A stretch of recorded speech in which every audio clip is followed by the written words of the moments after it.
Hello, my name is Phil Easter, historian and writer from Baltimore, Maryland, also known as the Amazing Memory Man. We are recording tonight on Sunday, October 29th, 2023. This is story number 40 on my YouTube channel, which is Phil Easter, the Amazing Memory Man. I'm very pleased now to have 40 stories on my channel.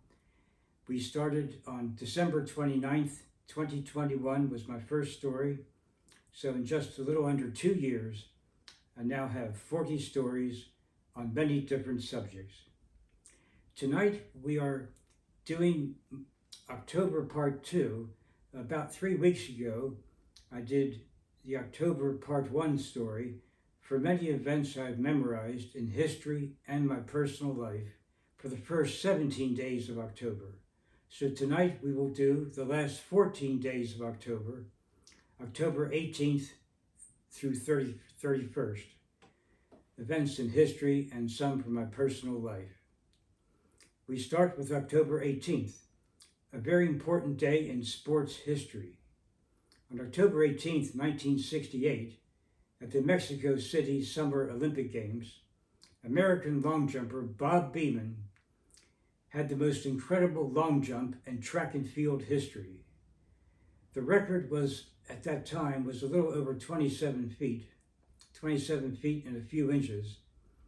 And Bob Beamon did something so amazing in a sport and an event where sometimes records are broken by an inch or maybe just half an inch or a quarter of an inch.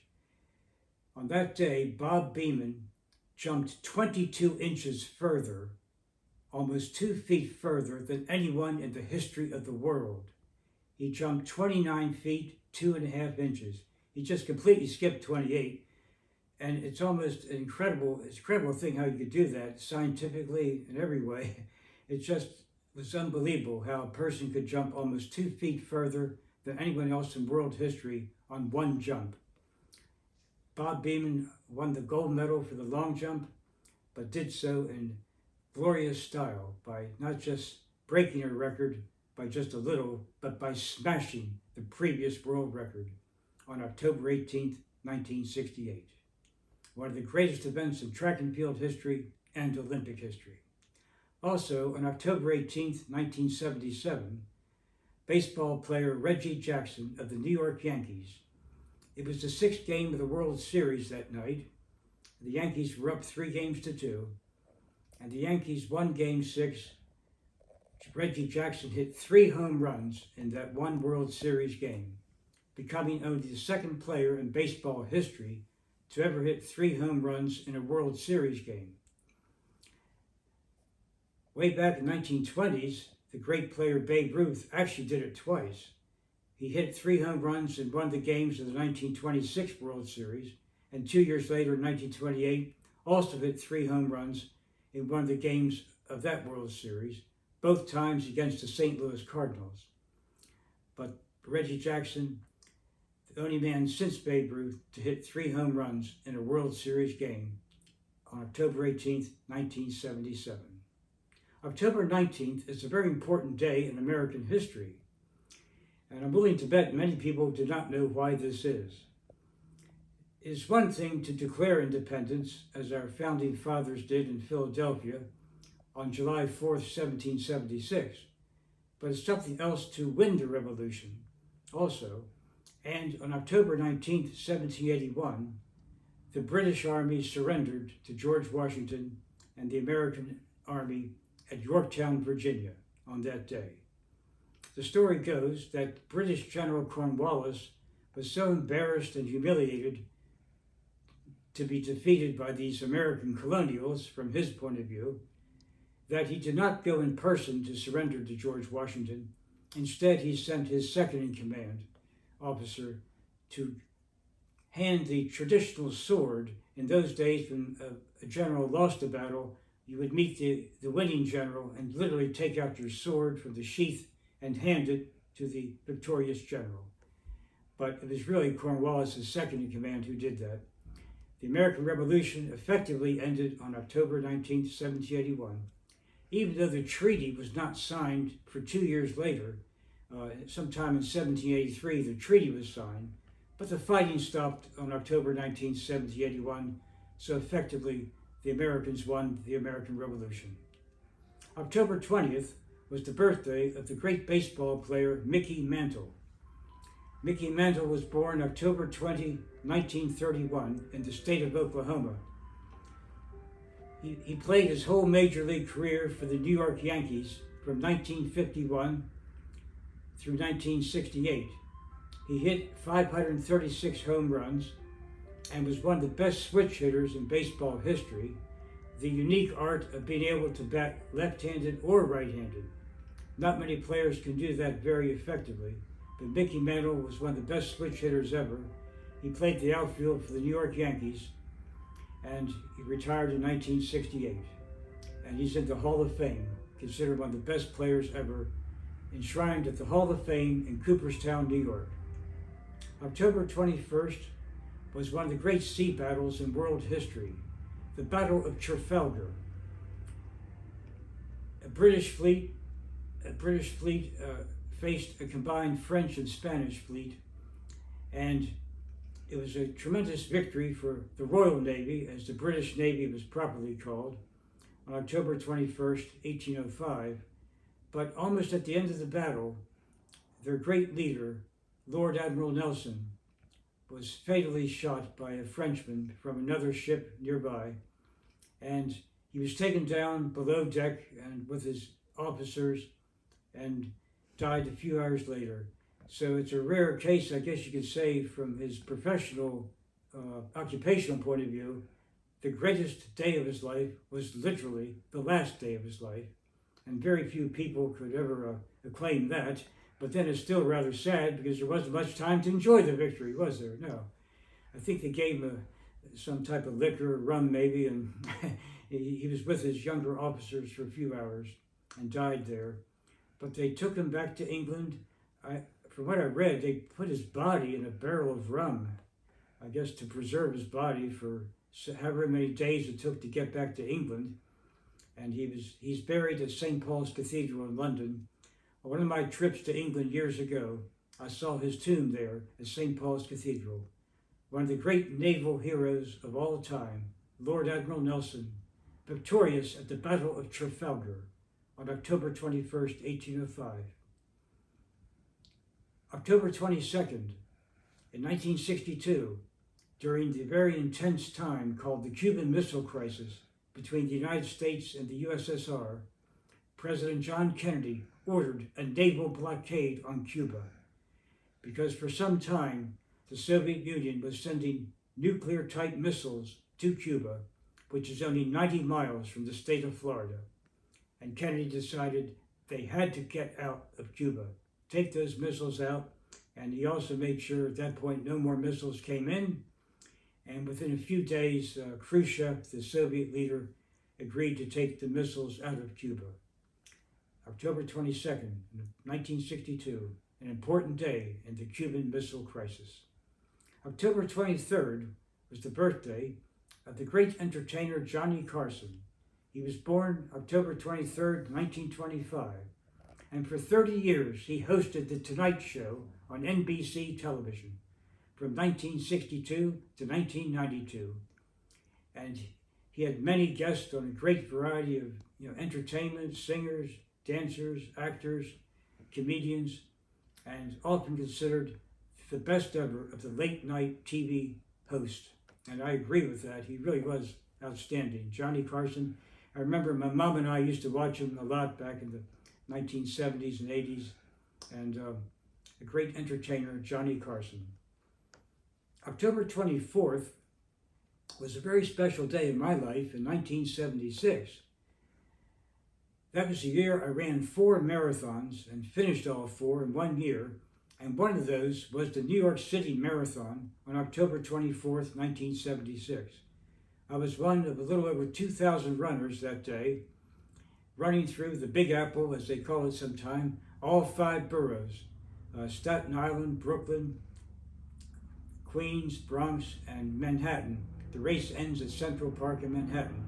And at the time, Runner's World magazine billed the event as the once-in-a-lifetime opportunity to run in New York City through all 5 boroughs. What happened was, the first several years of what was called the New York Marathon, between 1970 and 1975, they did run the proper 26.2-mile distance, but it was something like 4 times around Central Park. So I imagine that was pretty boring for people, to go around Central Park as many as 4 times. So they come up with the idea in the bicentennial year of our country, our wonderful 200th anniversary year of 1976, to have it go through the whole city. And they thought at the time then it might go back to Central Park the next year. But it was so successful that they've kept the New York City Marathon ever since, running through all 5 boroughs of that great city. And I'm very proud to say that I ran the very first year of the race that went through all 5 boroughs. And my 2 favorite marathon runners at that time, Bill Rodgers and Frank Shorter of the United States, finished first and second. And I was very happy, I can say for the rest of my life, I ran the same race with America's 2 greatest marathon runners of the 1970s. They finished first and second. I finished, towards the back. But I did finish. I finished 4 marathons that year. Boston in April, and New York on October 24th, and Washington, D.C., and Philadelphia, both in November. Quite a time for my running career. It was probably the best running year I had of the almost 20 years I was a long-distance runner. October 25th, that was the day in 1415, the most famous battle of the 100 Years' War between England and France, the longest war in history. It actually lasted 116 years, but they just call it the 100 Years' War because it probably sounds a little better. But the Great Battle of Agincourt was on October 25th, 1415. A French army of about 20,000 soldiers faced a much smaller English army of just 7,000, led by King Henry V. The story of Agincourt is immortalized in Shakespeare's play, Henry V. And even though they were outnumbered almost 3-1, the English were victorious that day, mainly because of their great weapon, the English longbow. Most of their soldiers were longbowmen, and even though the French, about half the French army at least, were cavalry on horses, the way it happened, the English longbow killed so many French soldiers, even though they were on horses, which sometimes was an advantage in some battles in ancient and medieval times, but not in this case. The longbow could fire an arrow close to 600 feet, about 200 yards, and that's amazing technology for that time, before gunpowder was invented, or at least came to Europe to be used not long later, because the French would ultimately win the 100 Years' War. But somehow this most famous battle, single battle on one day of the 100 Years' War, was won by the English on October 25th, 1415. October 26th is the birthday of Hillary Clinton, wife of former President Bill Clinton, and she was Secretary of State under President Obama for several years, and of course ran for president on the Democratic ticket in 2016, but lost to Donald Trump. Because of the Electoral College, that technicality, Hillary actually got more popular votes than Trump did, about 3 million more, but Donald Trump did win the Electoral College, and that's the law, and that's how he became president. Most of the time, the same candidate wins both the Electoral College and the popular vote, but every now and then in American history, one person wins the popular vote, but the other candidate wins the Electoral College votes, and thus they become president. She was born October 26, 1947, Hillary Clinton. October 28th, that was the day in 1886 that our wonderful Statue of Liberty officially opened in New York City. The Statue of Liberty was given to the United States by France, and its official opening, October 28th, 1886. The President and First Lady were there, and a number of dignitaries and important people in the area. From what I read, however, those who were invited guests the more official invited guests, only 2 were women, which is, even though the Statue of Liberty is a woman, portrays a woman, it's just, now other people, other spectators were some distance away, I think, a lot of men and women both, but those who were closest to the statue were just 2 women, one of whom was the First Lady. But I noticed on television in 1986, the 100-year anniversary, a major mistake was made by a reporter for ABC Television News. Well, that year they wanted to make the big celebration more on July 4th because more people like to celebrate the July 4th holiday anyhow. I guess more people like to come to New York then than October 28th. So they had the official celebration on July 4th. But the thing is, the reporter for ABC Television, I noticed he said, the Statue of Liberty opened 100 years ago today. Now, if he just said 100 years ago, that could still be correct to the year. But because he said 100 years ago today, meaning July 4th, 1986, then that's wrong, because it was October 28th in 1886 the statue opened. I remember that on ABC television, that mistake made on July 4th, 1986. October 29th, that was the day in 1929, the famous stock market crash in New York City, one of the major events that led to the Great Depression of the 1930s. October 30th, that was the day in 1735 that John Adams was born in Massachusetts. Adams became the first vice president. When George Washington was president, he was the first vice president, and then he became the second president, winning the election in 1796 and served from March 4th, 1797 to March 4th, 1801.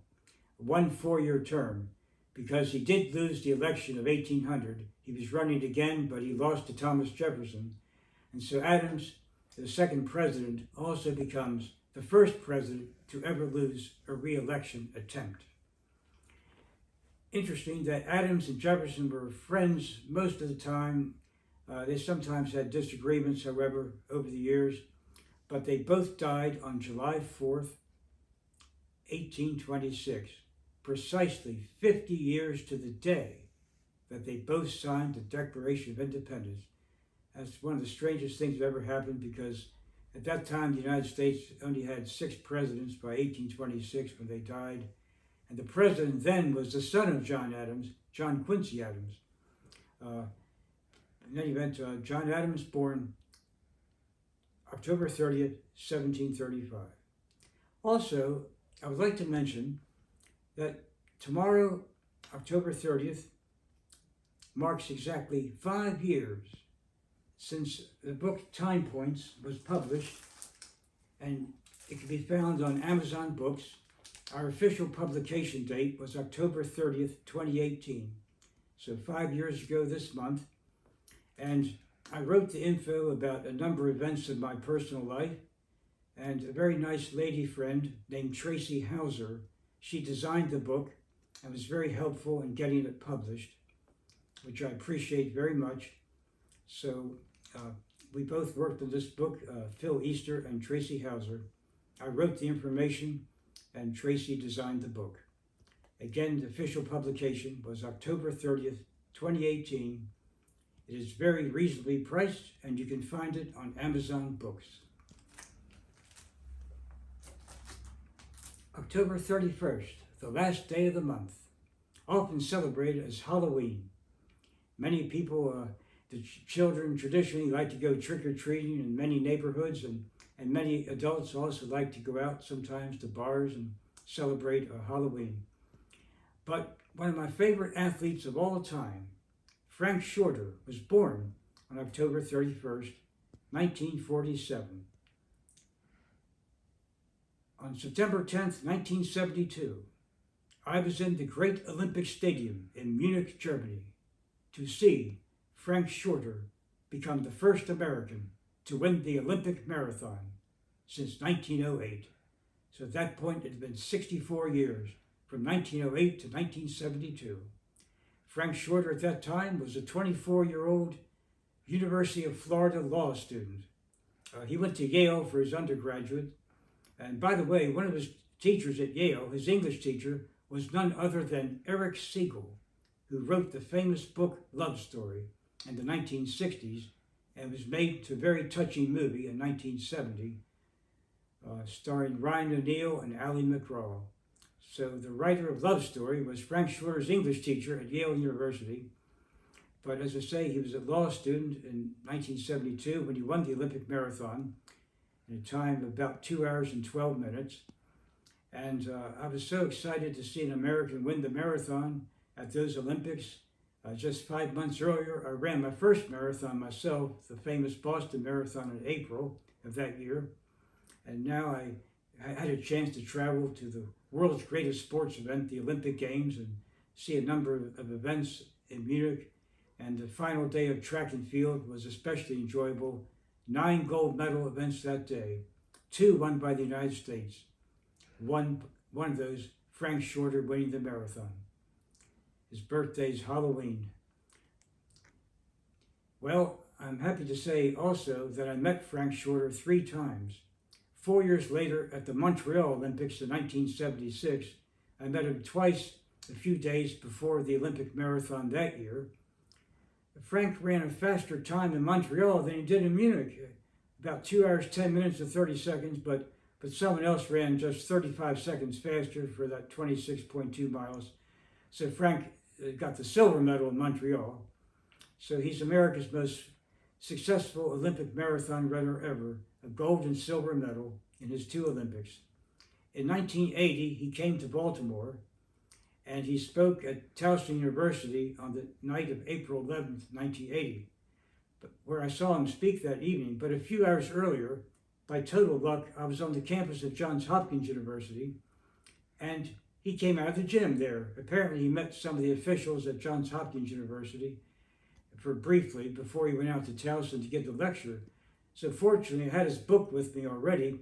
I was going to ask him for an autograph at Towson, but this was much easier to meet him when no one else was around a few hours earlier, just by luck, and he autographed the book for me, and he signed it April 11th, 1980, to Phil, best luck in everything you try, Frank Shorter, USA. One of my 2 favorite autographs of my life from great athletes. The other was from the late baseball great Brooks Robinson, who just died last month on September 26, 2023. When I was about 14 years old, I got his autograph. And then Frank Shorter in 1980. Ironically, at that time, I was teaching a course called History of the Modern Olympic Games for the Baltimore Free University of Johns Hopkins. Also, Halloween, October 31st, 1984, was a very happy day for me. 2 weeks after my 32nd birthday, an article about me came out in a Baltimore newspaper called The City Paper. It was a weekly newspaper. And they usually published officially, their date was a Friday, but they really came out 2 days before on a Wednesday. So even though it was the date was listed November 2nd, 1984, it really came out on Halloween 2 days before. And so I went out and found several copies, and my mom and I went out to dinner to celebrate. The title of the article was Phil Easter and His Amazing Memory, and mentioned many events I memorized even at that point at age 32, my knowledge of many historical events and personal life experiences as well. So Halloween was a very happy day for me that year, that's for sure. And as I say, one of my favorite athletes of all time, Frank Shorter, born that day in 1947. Well, we have now concluded the events I know for October 18 to 31st. And for those who may not have seen my first story of October, you can scroll back to my 2 stories ago on my YouTube channel. About 3 weeks ago, we did the first part. In between, 2 weeks ago today, we did a birthday celebration for a friend named Bob and myself. Our birthdays were October 14th from my friend Bob, and I was October 17th. This is Phil Easter, the Amazing Memory Man. We'll see you soon again for another story on another subject. Thank you and good night.